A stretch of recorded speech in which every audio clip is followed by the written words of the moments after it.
आज हामी गुल्मीको माटोमा जन्मिएर कलाको माध्यमबाट आफ्नो छुट्टै पहिचान बनाउन सफल एक अद्भुत व्यक्तित्वको बारेमा कुरा गर्दैछौँ। हामी कुरा गर्दैछौँ गुल्मीको गुल्मी दरबार गाउँपालिका एक बलिथुम निवासी ज्ञानबहादुर रजालीको।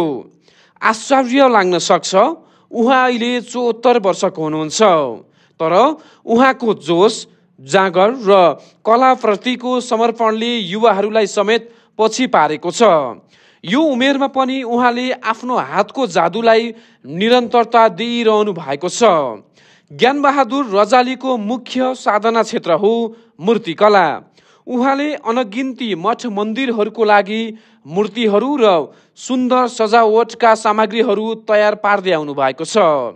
उहाँको सिर्जनामा धर्म, कला र शिल्पको गहिरो छाप देख्न सकिन्छ।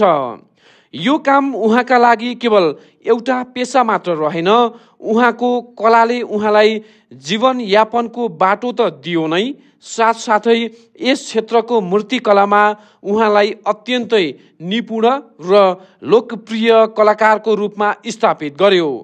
उहाँ साँच्चै नै एक प्रेरणादायी शिल्पकार हुनुहुन्छ, जसको साधनाबाट हामी धेरै कुरा सिक्न सक्छौँ। आउनुहोस् हेरौँ उहाँसँग गरिएको एक विशेष कुराकानी। बुवा, यहाँलाई हार्दिक स्वागत छ। अनि आज हजुरलाई भेट्न आएका छौँ हामी, होइन? अनि तपाईँले यस्तो देवीको चित्र बनाउनु रहेछ, होइन? यति राम्रो कला आर्ट गर्नु रहेछ। हामीले तपाईँलाई चिनेका थिएनौँ र हामी सुनेर आयौँ तपाईँसँग, है? अनि यो काम चाहिँ कहिलेदेखि गर्न आउनु भएको थियो? लगभग 15-20 वर्ष भइसक्यो रे। ए, 15-20 वर्ष भइसक्यो। पहिला आर्ट गरिन्थ्यो देहरादुनमा। हजुर, देहरादुनमा आर्टिस्ट तालिम गरेको। ए, उहाँ गर्नु भएको है? हजुर। ए, अनि नेपाल आएका 15-20 वर्ष भइसक्यो? होइन, धेरै। नेपाल आएको त अब 40-50 वर्ष भयो। ए, अनि कति वर्षको हुनुभयो अहिले? अहिले अब 74 वर्ष पुगेँ। 74 वर्षको हुनुभयो? हजुर। अनि के डिजाइन गर्नुहुन्छ? डिजाइन त अब के गर्ने, अब काठको पनि काम गरिन्छ, काठ झेल ढोकामा बुट्टा भर्ने काठको काम पनि गरिन्छ। हजुर। अनि सिमेन्ट बारेमा मन्दिरहरू बनाइन्छ। इन्द्रगौडाको मन्दिरहरू बनाइयो, आतुरहरूमा धेरै मन्दिर बनाइयो। भनेपछि बाघहरू, देवीका चित्रहरू? हजुर, बाघहरू, गोरु, बसाहरू तिनी देवीको बनाइन्छ। कालिकाको देवी, कालिका मूर्ति, लक्ष्मी, उहाँ रेसुङ्गाको उतापट्टितिर हात्ती के भन्छन् त्यहाँ, उसमा हात्तीगडामा के भन्छन् त्यहाँ चाहिँ राम, सीता, लक्ष्मण अनि तिनका मूर्तिहरू बनाइएको छ। ए, भनेपछि त्यहाँ पनि बनाउनु भएको छ? हजुर। भनेपछि हजुरलाई त हामीले चिनेन, आज चिन्न पायौँ, साह्रै खुसी लागिरहेको छ। हजुरको कामलाई यति सम्मान गर्छौँ हामीले, तर बनाउन गाह्रो छ बुवा, है? बनाउन त गाह्रै हुन्छ, अब दिमागमा ल्याउनु पर्यो। तर भगवान्ले हजुरलाई सिप चाहिँ दिनुभएको? हजुर। ए, भनेपछि धेरै ठाउँमा बनाउनु भएको यस्ता चिजहरू? धेरै ठाउँमा। पहिला पनि यहाँ आतुर कल्लफाट राम मन्दिरमा बनाइयो। हजुर। त्यसपछि उहाँको यहीँ मन्दिर मूर्ति बनाएर रिगा पनि गराइयो। रिगा पनि जानुभयो? हजुर, रिगाको मन्दिरमा पनि शिव पार्वती लगाएर गएको। ए, उहाँ पनि हो, त्यहाँबाट वामी टक्सार पनि बनाइयो। टक्सार नि बनाउनु भयो? हजुर। अनि काँडेबास पनि बनाइयो। ए, काँडेबास नि जानुभयो? काँडेबास पनि राधा कृष्णको मन्दिर बनाइयो। अनि दिब्रुङमा नि बनाउनु भएको रहेछ, है? दिब्रुङ पनि बनाइयो। पहिले सुरुमा बसा बनाएको। ए, गएर अनि बाघ बनाइयो देवीको मन्दिरमा, बसा बनाएको शिवलाय मन्दिरमा। हजुर। अनि त्यहाँ तल झरे भन्जिङ भन्नेमा फेरि त्यहाँ पण्डितका घर मन्दिर, कमल पण्डित भन्छन् भन्दिन, त्यहाँ मन्दिरको मन्दिर बनाइयो। हजुर। त्यहाँ विश्वकर्मा अनि उता कामीको गाउँमा पनि कामीको मन्दिर बनाइयो। हजुर। कति त त्यो 4-5वटा मन्दिर बनाइयो। तलसम्म खरेल टोल भन्छ नि, शान्तिपुर माथि र। हजुर। खरेल टोल पनि त्यहाँ बनाइयो। माथि क्यों भन्नेमा बनाइयो। भनेपछि हजुरले धेरै ठाउँमा बनाउनु भएको रहेछ? धेरै ठाउँ बनाइएको, बनाउनु त। ए, तर 74 वर्षको हुनुभयो? हजुर। को हुनुहुन्छ घरमा? घरमा त अब छन्, बा बित्नु भएको परा रहेछ। हजुर। अब आमा छन्। हजुर।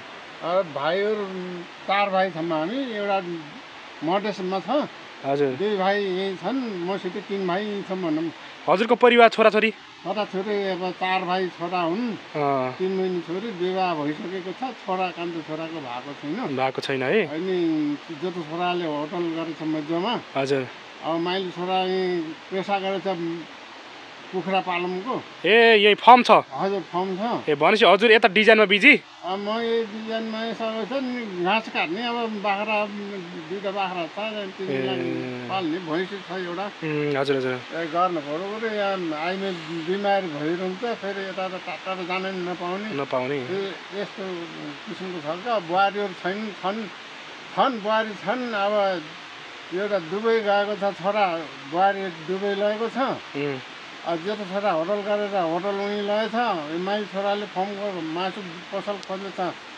माथि त्यहाँ बुहारी यहाँ छैनन् बिमार भएर अब के गर्ने माइले खाना पकाउनु पर्छ आफूले अब भैँसीलाई घाँस पानी गर्नु पर्यो भनेपछि गाह्रो छ आफै एक्लै अब अनि हामी तपाईसँग कुरा पनि गर्न र हामीले काम पनि लिएर आएका छौँ हजुर हामी दिब्रुङ भगवती मन्दिरमा हामीले 2वटा गागरी बनाउँदैछौँ हजुर जतिको कला भएको व्यक्तित्वलाई हामीले त्यहाँ लगेर गागरी बनाउन पाए हाम्रो पनि चिज राम्रो बन्थ्यो हजुरले बनाएको त्यो कला जुगौ रहन्थ्यो भन्ने चाहिँ हजुरलाई एकदम राम्रो चिज हो कसैको भलो गर्दैन हजुर आँटेको चिज जस्तो हजुरले आँट्नुभयो या अर्काले आँटेको चिज मैले जानेको चिज मैले बनाइदिने अब कीर्ति मेरो पनि रहन्छ हो नि हजुरको पनि रहन्छ मेरो पनि रहन्छ अब मरेर गए पनि सम्झना रहन्छ यो कसले बनाएको हो भन्ने रहन्छ ज्ञानबहादुर रजालीले हजुर बनाएको भन्ने कुनै दिन युवा पुस्ताले भविष्यमा हजुरको नाम सम्झिन्छन् हजुर कमै मात्रले धेरैले चाहिँ यो नाम सुन्नु भएको रहन्छ तर काम त हजुरले गर्नुभएको रहेछ अब हजुरलाई धेरैले चाहिँ अब खोज्नुहुन्छ हजुरका चिजहरू बनाउनुहुन्छ अहिले पनि तपाईँले चिजमै बनाउन व्यस्त हुनुहुने यहाँ त बाणगङ्गासम्म गए नि बसा बनाएका कोही बराहा देवता बनाएर कोही मत्स्य अवतार माछाबाट निस्केका विष्णु भगवान मत्स्य अवतार मैले बाणगङ्गासम्म मरेसम्म लगेको किन लैजान्छौ यहाँ उयो उहाँ चाहिँ नि महँगो पर्छ यता त्यो तिमीले अलिक सस्तो पर्ने भनेर उहाँ पनि लग्यो गर्दाखेरि हुन्छ अब हजुरको यो कामलाई सम्मानलाई धेरै रेस्पेक्ट गर्छौँ हामीले अब केही दिनमा हामी दिब्रुङ जान्छौँ होइन बुवा हजुर हुन्छ जाम्ला यहाँ फुर्सद मैले पाउनु नि पर्यो यहाँ फुर्सद नपाएर एक त बुढो भयो एक यहाँ छोराछोरी अब भएर पनि यहाँ बुहारीहरू छैनन् एक्लै बटिया छ यही हेर्नुहोस् यहाँ 2टा बुढाबुढी मात्रै छन् छोराहरू बुहारीलाई माथि साट्न गइहाल्यो ठिक छ हजुरको समय मिलाएर हामी 6-7 दिनमै हजुरलाई पनि सुविधा होस् यहाँ चाँचोपाँचो मिलाएर तपाईँको त्यो कला हेर्नको लागि बनाएर हामीले राम्रोसँग उद्घाटन गर्नेछौँ भव्य गर्नेछौँ है बुवा धन्यवाद बनाउन त मलाई त अलि असाध्यै म त्यति नगर्ने खालको होइन खालको रहर मलाई लाग्छ नभए यहाँ मैले यहाँ बनाउनु किन परेथ्यो र बसेको बानी हुन्थ्यो हजुर तर कसैले भनेका वचन हार्न सक्नु भएन हजुर त्यही भनेपछि बनाइदिने नानी मैले बनाउनु आउँछ भनेपछि अर्डर भनेपछि बनाइदिने अनि त्यति मैले बनाउन भन्नु त भएन आफ्नो हातमा यसो कला भएको त गर्नै पर्यो जानेको छ र पो तँसिन आएको नजाने बा कहाँ आउँछ र धर्म संस्कारको अब त्यति हुन्न भन्न भएन आफ्नो धर्म त राख्नै पर्यो सकेसम्म राख्ने हो धर्म अन्य के गर्न नसकेपछि होइन अब आफ्नो देन हो आफ्नो कर्म हो भगवानलाई बनाउनु भयो 74 वर्षसम्म हजुर निरोगी हुनुहुन्छ अझै भगवानलाई बनाउन छ तपाईलाई चाहिँ भगवानले पनि कृपा गर्नुहुन्छ भन्ने आशा गरेका छौँ भन्दै बुवासँग मिठो कुराकानीको लागि धन्यवाद हजुर यो अर्डरको हो हजुर अर्डरको कहाँको लागि हो त्यहाँ रात डाँडा भन्ने छल्ली खोला केबाट बनाउनु भएको थियो त्यो हातले बनाउनु पर्छ त्यही भएर टाइम समय लाग्छ